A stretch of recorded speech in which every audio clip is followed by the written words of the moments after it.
Namaste, Assalamu alaikum. Welcome to Cricket for Us. And today I have a man who knows no bounds about knowledge of cricket. This man knows so much about the game, about T20 cricket in particular, that I'm always in awe of him. It is the true cricket connoisseur. Aaron, how you doing, man? Asjad, you flatter me far too much, mate. You really do. Every single time these intros, they get to me, man. They do. But obviously, absolutely delighted to be back on Cricket for Us. Today in particular, we're actually going to talk about something that is going to happen in about a month. In about a month's time, when your great Namibia are going to win the World Cup. All right? We are indeed, yes. I've got the flag if we need it. It's a little bit creased. I'm going to be honest. I've been using the Namibia flag for quite a few videos at the moment, but Eagles are going all the way. Erasmus, Visa, and the boys. It's going to happen, Asjad. Ye of little faith. I'm telling you right now.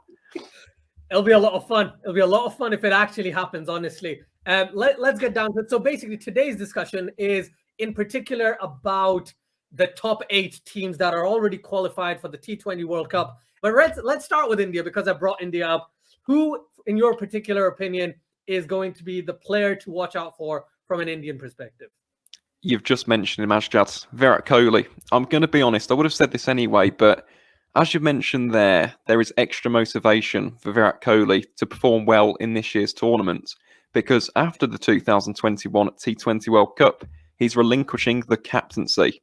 And to be honest, he's had a fantastic captaincy record, well over 65% of games he's won as India captain in the T20 format. And I believe in terms of the last decade, he is actually the 3rd most successful captain in the format. So that is something incredibly, special for India fans. I mean, Virat's been a fantastic captain, but we know as well, in addition to the whole captaincy thing and, the uncertainty surrounding that, but also the batting form.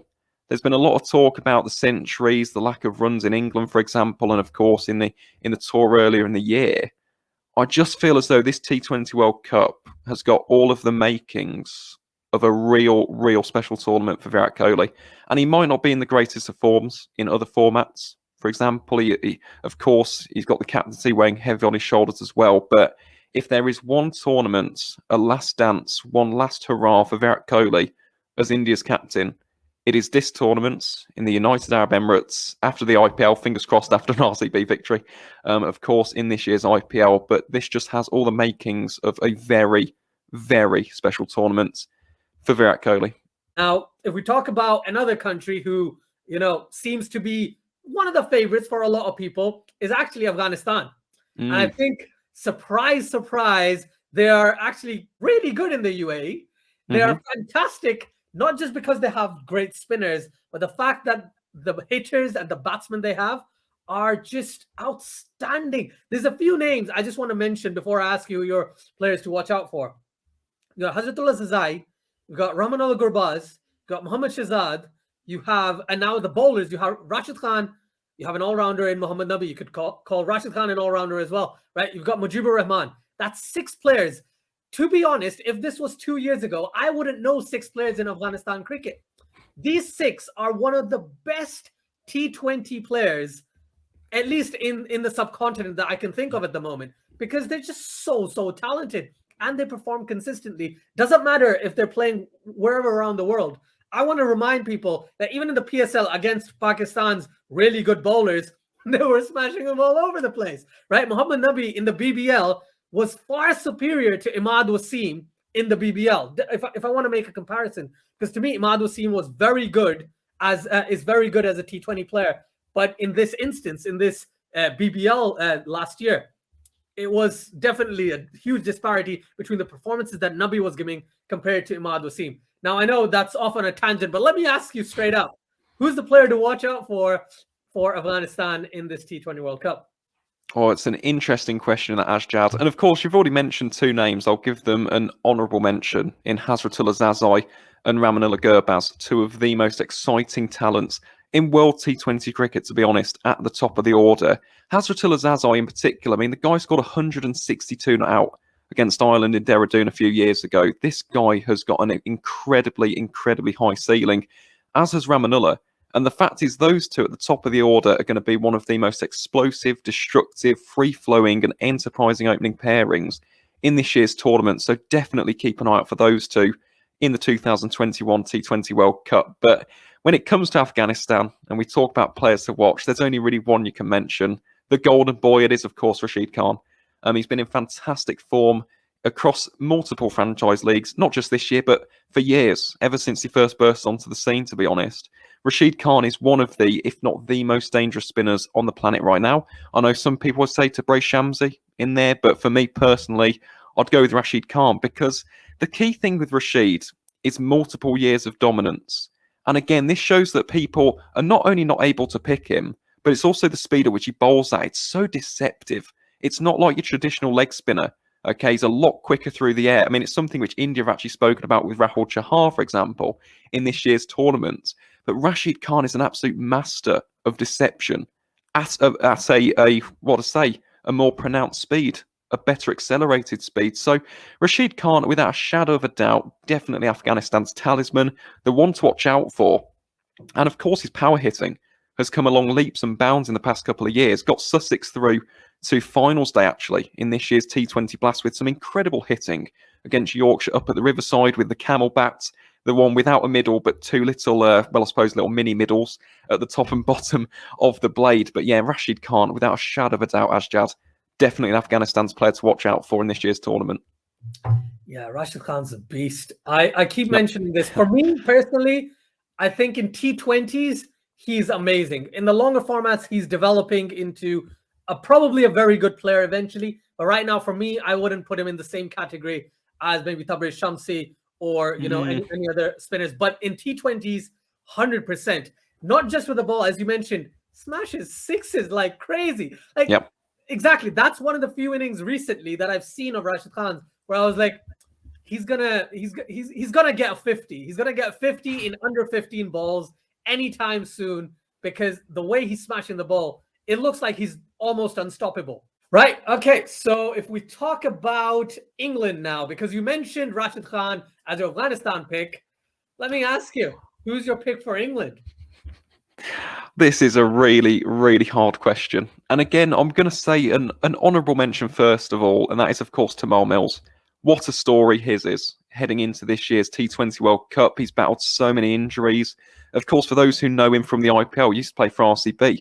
In 2017, has had a spate of injuries to his back and all sorts of places over the body, and he's come back fighting. He's been brilliant for Sussex in the T20 Blast, and is now going to be back for the T20 World Cup. So definitely watch out for Tamal Mills, a very fast, veteran bowler as well. I mean, he's been around for years. It's just a case of him, keeping fit, and he has got one of the most lethal and destructive Yorkers, arguably in the entire tournament. So definitely keep an eye out for Tamal Mills. In terms of my standout English player, I mean, there's loads to choose from. Roy, Bairstow, Butler. But I'm going to go with Liam Livingstone. I have to go with Liam Livingstone. He is the name on everybody's lips right now.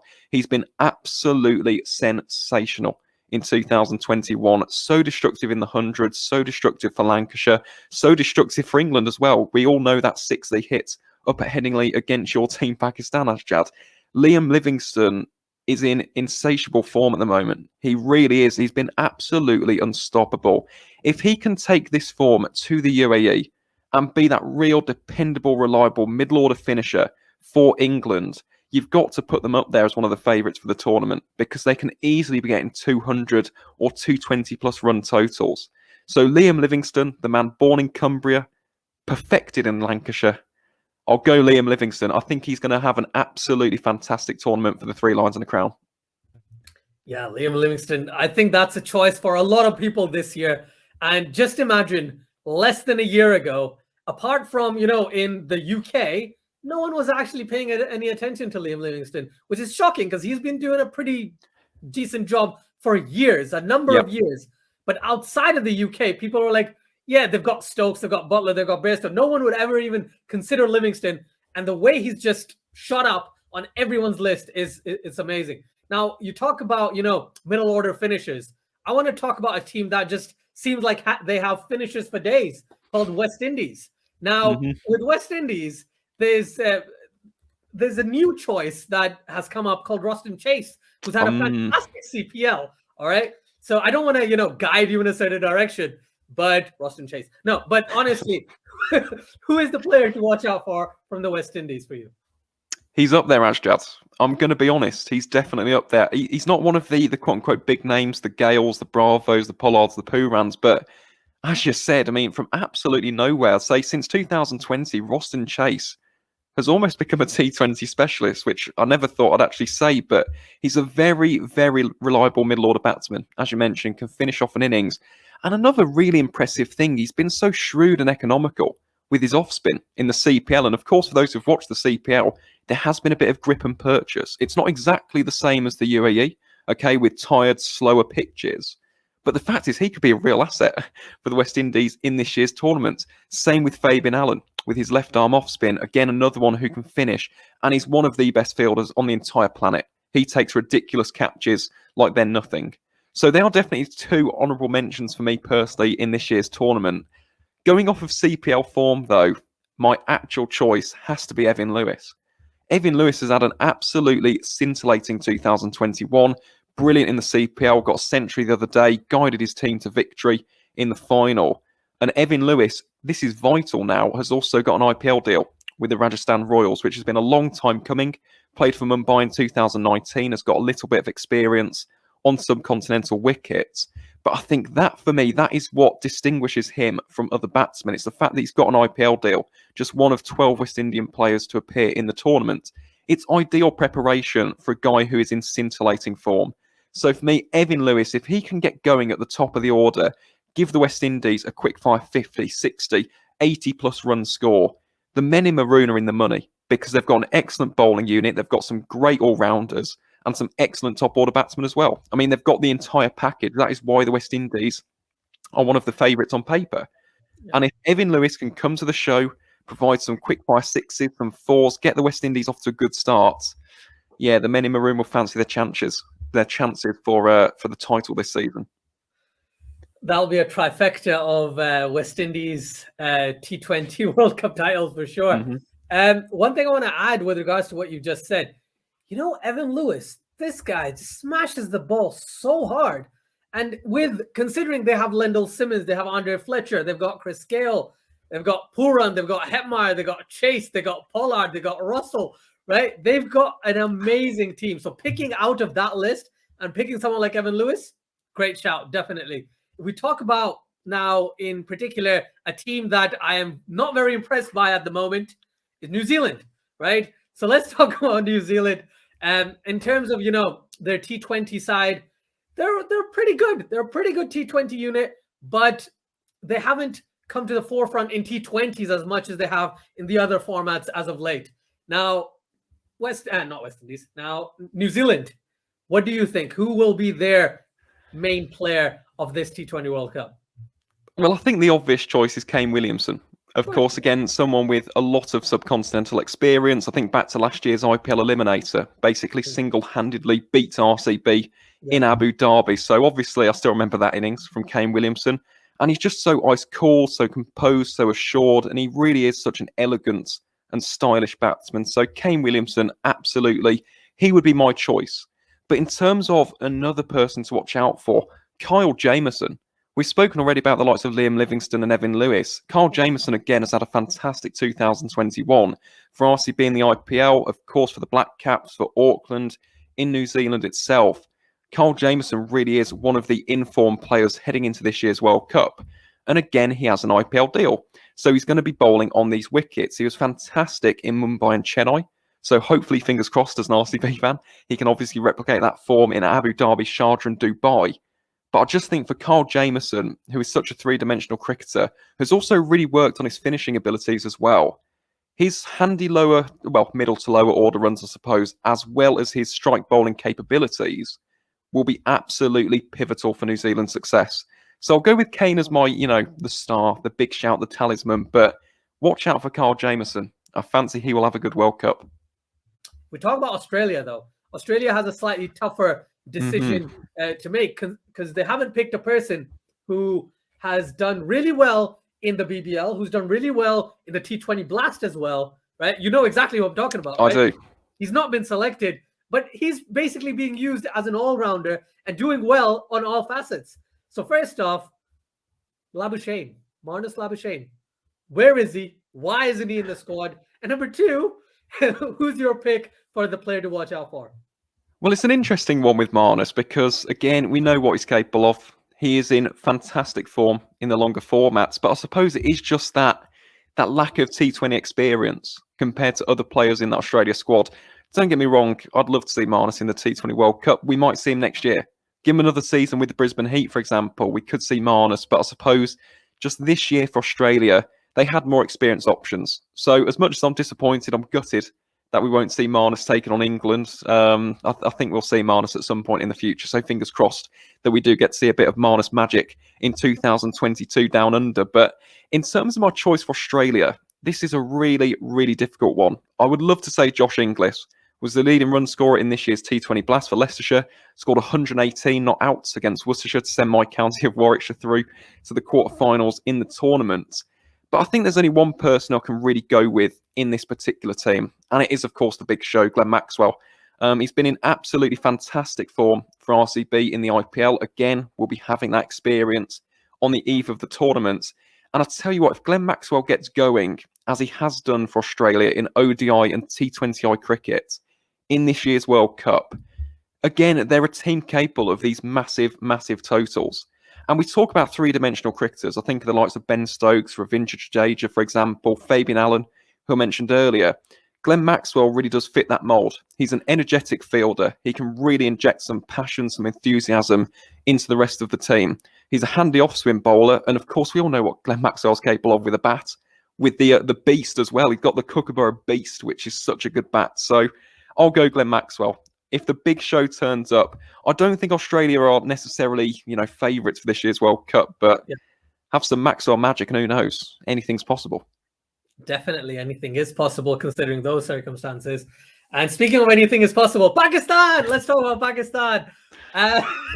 Who would be your pick? Because I don't want to dive into, there's so many players you could potentially choose from.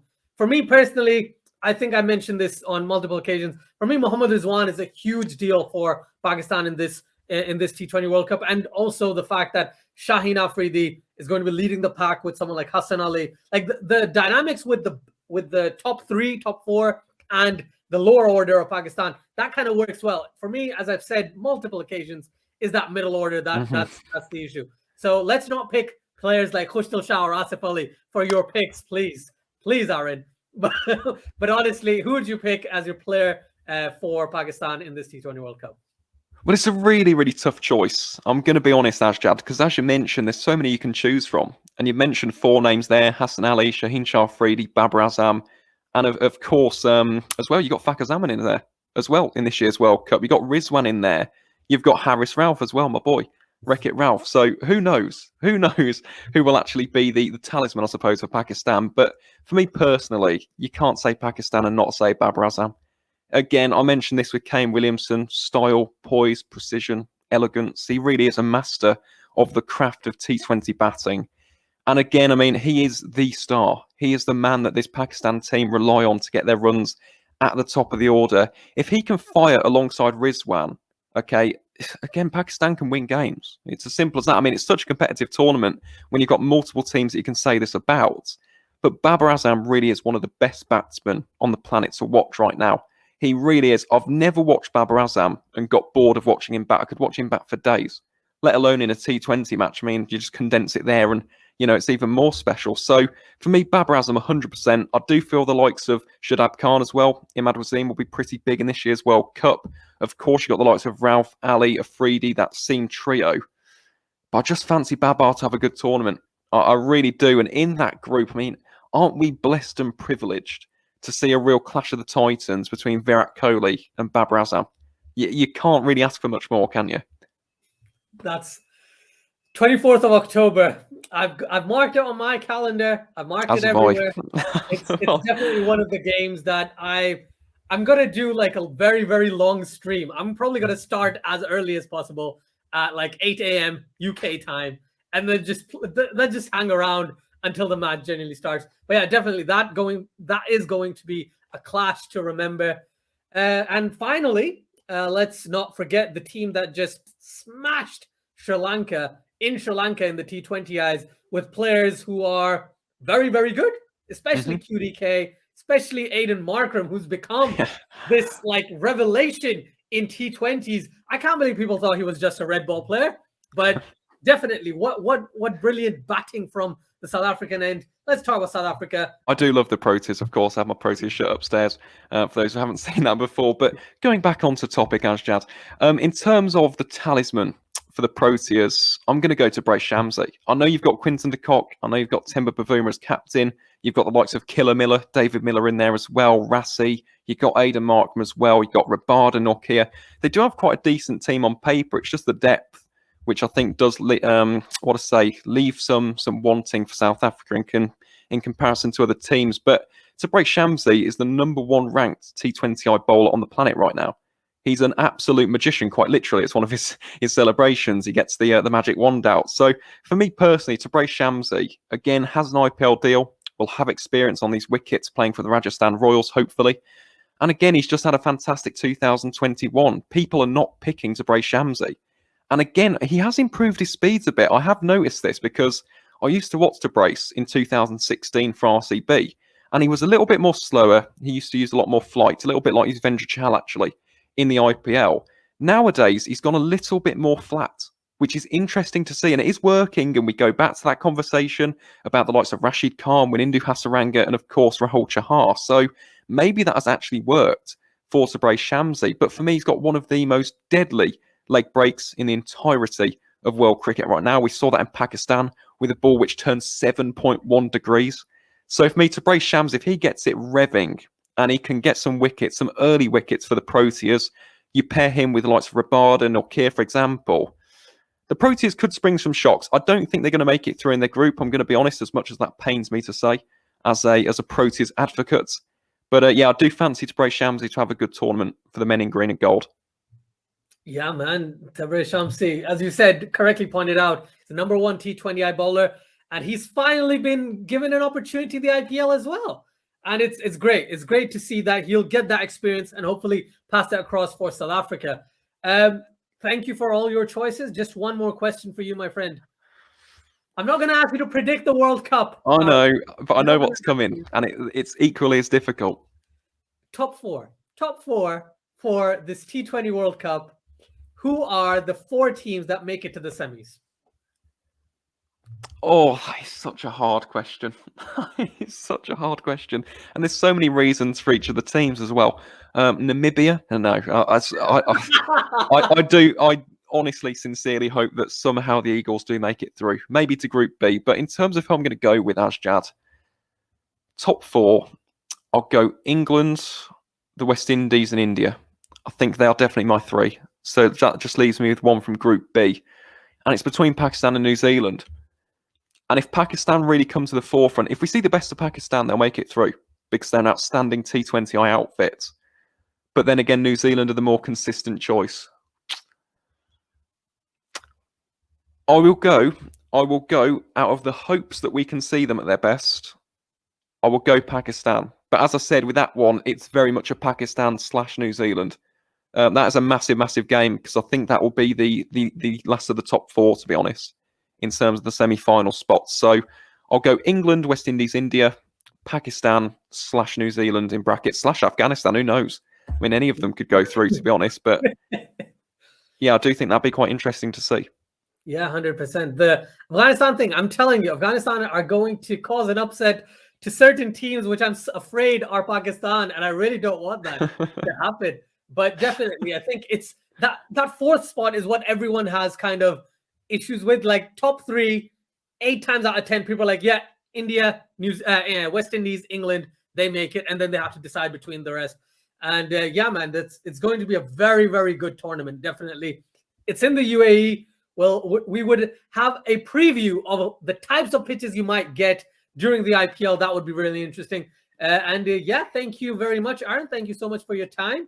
Much appreciated. As always, for everyone watching, please like, share, and subscribe. Do go over to the County Cricket Podcast, to the Cricket Connoisseur on every single platform in the world. You'll find them there. Yeah, thank you once again. Until next time, everyone. Take care.